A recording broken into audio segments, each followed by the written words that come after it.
Hey, what's up, YouTube world? It's your girl Jennifer L. Watson here, and this is going to be the first video where we talk about my story on fertility and what's been going on for the past few years. So I just want to post a disclaimer here, is that this is my story and my story alone. Some of you may resonate, some of you may not, but at the end of the day, it's all about getting pregnant, right? So I just wanted to start this off by telling y'all a little bit about the journey, and it's been an interesting one, and I'll tell you why I'm sitting outside. I've been sitting outside for the past couple of days because one, I wanted to get some sun, and when I first found out I was pregnant, it was actually it was joyful news. However, for whatever reason, my spirit and my soul did not really line up. And I stayed in bed for quite a while. And I think what ended up happening was that I ended up in what you might think of as like prenatal depression. And I'm still debating on if that was really the case. But nevertheless, let's start from the very beginning, actually. So after, from the very beginning, I'll tell you this, I had an abortion. It was in my teenage years, and it wasn't the most pleasant experience. It was actually pretty traumatic, but it's one of the things that actually really jump-started my whole spiritual growth and spiritual journey. And during that time, I was questioning a lot of reasons and things that had happened in my life and why this in particular happened to me. I was young, very young, and so I'm thinking it happened to me and not really thinking about it was a part of my journey, right? And so I went through a very dark period, but I also asked a lot of questions, and I ended up receiving a crap load of answers, right? So let's fast forward. I entered into a relationship with my husband at the age of 25. We've been together for, I don't even know how many years, 14 maybe, something like that. And when Oya might show her presence out here, so my phone is shaking a little bit as I'm recording this. And, you know, we have been in a committed relationship for quite some number of years, and I actually never found myself pregnant. And so I went to questioning, like, oh my God, can I ever have kids?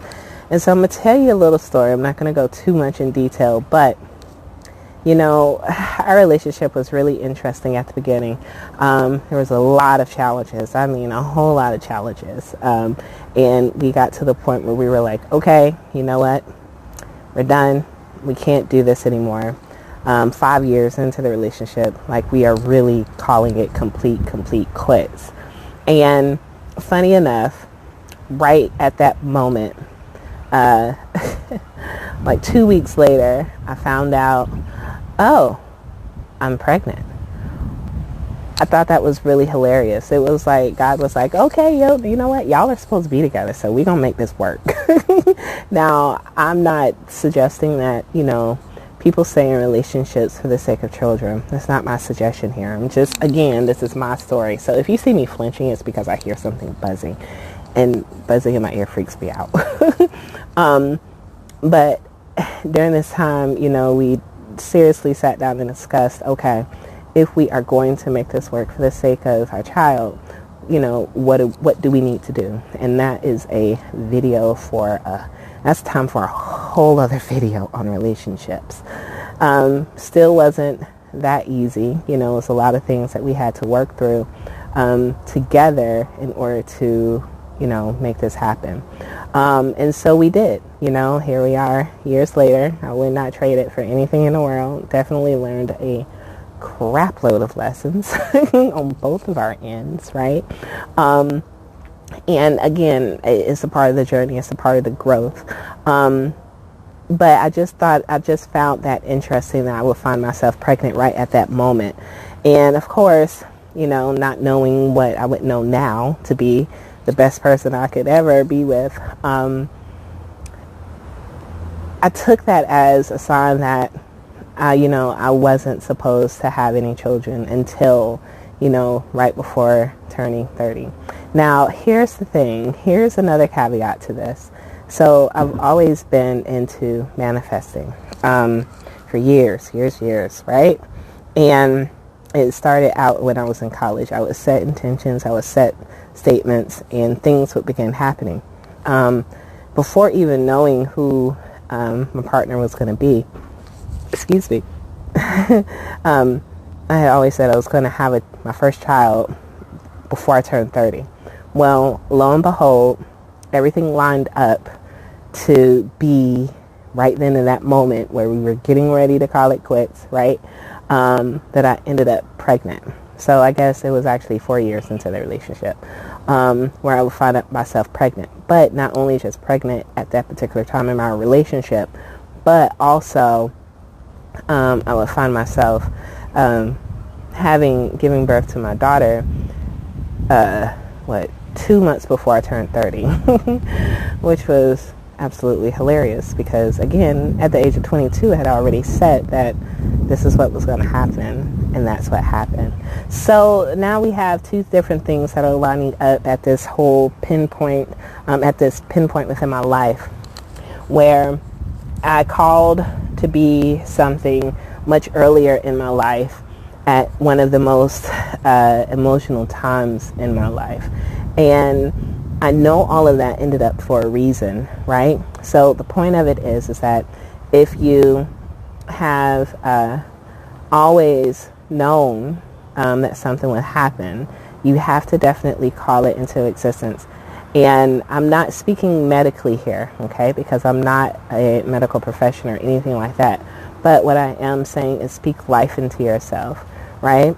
So just to rewind just a little bit more, when I did have this abortion, I knew that at the moment that I was going to have a daughter. And here's the third thing that lined up. I knew that my daughter would come back to me. So we didn't have any kind of test done. We told them we did not want to know the sex or anything. But at that moment of conception, I was like, okay, this is my daughter that's coming back. And so we knew that she was going to be a girl the entire pregnancy. I mean, by all girl things. And then, of course, voila, it was a girl, right? So the point of this whole first part of my journey is call things, believe that they'll happen, and don't always look at the extenuating circumstances as something that's going against you, right? Because you just never know where things may fall into place. You really don't. And they could fall into place at the most inopportune time, knowing that you've already created that experience beforehand. But just go with it. Go with the flow. Feel your spirit. Listen to your spirit. Now, if you find yourself, this is not a conversation for domestic violence or anything of that nature. This is simply, again, I have to repeat my journey. You have to listen to your own spirit, and you have to pay attention to your own journey and your path, right? So once you begin to tune inward, and you start listening, then you'll start receiving the answers, okay? So I knew that I wanted kids. I did get discouraged, and things turned out the way they did. So now let's fast forward, right? I never really wanted a whole gang of kids, and I think that's just because I grew up in a family that was rather small. I have two older brothers, and my husband, at the time he wasn't my husband, but my husband didn't grow up with a whole bunch of kids either. So, but he does still come from a large family. If we leave it up to him, we would have a whole bunch of kids. But I'm like, yeah, no. I just knew that wasn't a part of my journey. But fast forward, right? And I said, okay, universe, now here's the trick here. I said, universe, I want to have my next child before I turn 35. And I didn't understand why I was saying that at the time. I know a part of it had to be because my mother had me at 35. I was the last of her children. Excuse me. And so I knew what traumatic events that were going on in her life at the time of my birth, right? And so but my original reason for wanting to stop at 35 was that I did not want to be this older mother, right? So I had this stigma that was stuck in my mind that if I had children after 35, then I would go through the same things that I grew up experiencing, where people thought she was my grandmother, and it was just like, oh my God, no, she's my mom. So I thought something was wrong there, right? I thought something was bad. But of course, going back and looking at it, of course, nothing was wrong, right? And then too, I had to take a step back. I hope that's not loud. I don't know what they're doing over there. I had to take a step back and look at the generation that I grew up in, right? Because, you know, history will show you that people become parents, you know, way much earlier. Like my great-grandmother had her first child like 13, 14, right? With a much older man. That was for that time period, right? And so as you look at when people begin getting married, like my parents got married in their, 20 and 22. And nowadays you would think that would be absolutely insane to get married that early. But as people are getting married, earlier, then of course they're starting their families much earlier. And so for me, I thought that was the norm, right? I thought this is what I was supposed to do. And I had even given myself the leeway to 30 to be able to have my first child. But another thing too, I had to stop and realize, and I'm thinking that, okay, if I had the same magic when I said I'm going to have my first child before I turn 30, then I can do the same thing for 35. But see, I had to stop and realize that I had two different totally intentions set for two different age periods. And the first time when I said it, it was just that was going to be the case. I mean, there was nothing attached to it. But when I set the intention for the second child, right, before 35, I had this underlining fear that was attached to it. And when anytime you have fear attached, especially to, wanting children or pregnancy and things of that nature, that fear is just going to end up complicating things a lot more, right? And I'll tell you, so it comes to be, I think my daughter ended up being around 5, where I ended up going to get the IUD taken out because, I commend people who have children within a shorter amount of period, but I said, by the time that she's 5, then, everything, that would be a good time to go ahead and start and try. Again, fear, right? By 35, I go and get it taken out, and I'm like, okay, clock, okay, it's punching, it's ticking. I'm like going crazy. Like, come on. I'm trying to put pressure onto the universe to make something happen, while not addressing the fear. So if you have any fears, you have got to address them. You've got to understand them. And then you also have to understand that if they are your own, right, and not someone else's. My fear was actually not my own. It was attached to my mother's experience with having given birth to me, her illness, things of that nature when she gave birth to me. And so I had accepted that as my own fate. If I don't do this by, XYZ time, then this is what's going to happen to me. But I had to begin to release that. I had to let that go. And so it took some time, and also let go of the stigma of having children after 35, right? I had to let all of that go and to just allow the course and the journey to progress as it should. So between the age of 34, 35-ish, it took some time. And I'm not going to say it happened overnight. Now, here's where we get to current moments, right? Current time.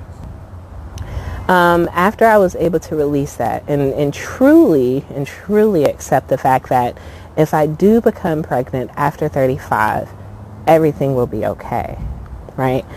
I had to tell myself that everything will be fine. Everything will be okay. And the more that I did that, the more I started noticing that, okay, I'm receiving more and more information. And what I mean by that is that I was receiving more information about my journey. I knew what, the child sex would be, and I'm not gonna tell y'all here. That's gonna be another video, a reveal. I knew the sex of the child, and I knew that it was gonna happen, but I really honestly started getting extremely discouraged the more that time ticked, right? So here I am trying to release and trying to tell myself and encourage myself that if it happens after 35, everything's okay. I'm repeatedly saying this over and over and over. While at the same time knowing that it's going to happen, but still just not really feeling it. And honestly, it was not until rather right before this happening that I got to a point where I said, okay, universe, you know what? I'm not going to fight you anymore. I'm not going to go against the grain, and I'm not going to go against the journey, and I'm going to release all fear. I'm going to release everything completely, because even though I was trying to tell myself this, I was still fighting against the universe. I had even got to the point, and my husband, he wanted another child as well, and so he himself was experiencing, some emotional grief and this not happening. We're both silently actually questioning ourselves, like, what's wrong with me? What's wrong with me? He's asking himself that, and I'm asking myself that. And then I hear, nothing is wrong with you. And I'm going, oh my gosh, okay. Well, yeah, I'll believe that when it happens. But at this moment where I said, okay, time has continued on. Time is not going to stop. If I get pregnant now, that's beautiful. And if I don't, then I even silently started to consider, fostering a child or adoption, to fulfill this one last hope of having a child. And forgive me if I start crying. And it really and truly was not until that moment, I said that to myself, and I actually had mentioned it to my husband. We were sitting and watching. We were watching the game, right? And I don't know if y'all are familiar with that show, and that we were rewatching it. And then I was like, I realized why I stopped watching this, because it just went downhill after a while. But anyway, where Melanie and Darren were experiencing infertility, and like that episode was extremely emotional for me. And he started getting emotional, and I said, what about if we adopt, or what about if we do this, what if we do that? And, it was an eye-opening conversation that we had in regards to our next steps. Because again, time does not stand. Time is a construct, but still, the age on my birth certificate still counts higher. And when I finally said that aloud, the adoption, the fostering, etc., when I said it aloud, and we both had a chance to sit and talk about it, it was in that moment that I really just felt like the weight was off my shoulders. This pressure that I had put on myself to have another child, the pressure that he was putting on himself to, seal the deal, right? That release. It was that release, and I'll never forget that feeling of that release, And once we had that release, it was like a weight off of our shoulders, right? And it was almost literally as if once we released that fear, that doubt, that worry, and things that I know to be true when you're in this spot of creation, this spot of manifesting, things that I already know to be true, when we released it, it happened, right? We both had dreams of the child. We knew what the child looked like. We both had them separately, right? And we wake up and we describing the child. And he's like, oh my God, yeah, that's the exact same kid I saw. And I'm like, wow, right? It was reassuring. And honestly, I'll tell you, I had no idea that we had already conceived when we finally released, right? Because I know that without like a shadow and a doubt that that release needed to happen. One, because if I did not release that weight, then it literally could have led to a miscarriage, right?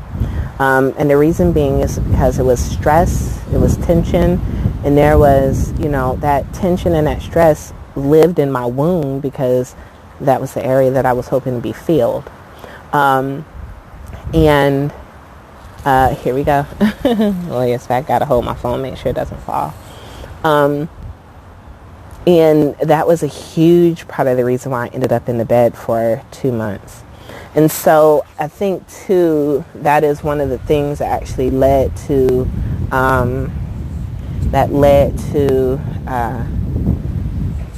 the emotional kind of, I really don't want to call it a true depression, but it was like an emotional toll on me. It was like, oh my God, we finally made this happen. Oh my God, I'm also scared that, the baby won't be here, or this won't hold because I'm still releasing this fear. So I took a lot of time to myself, to sit, to reflect, to show gratitude, to just be present with me, and also catch up on a lot of TV that I don't really watch. I ain't never watched that much TV in my life, I don't think, since I was a kid, where I just needed to be. And so getting to that second trimester, it was like a sigh of relief. I'm like, okay, this really and truly is happening.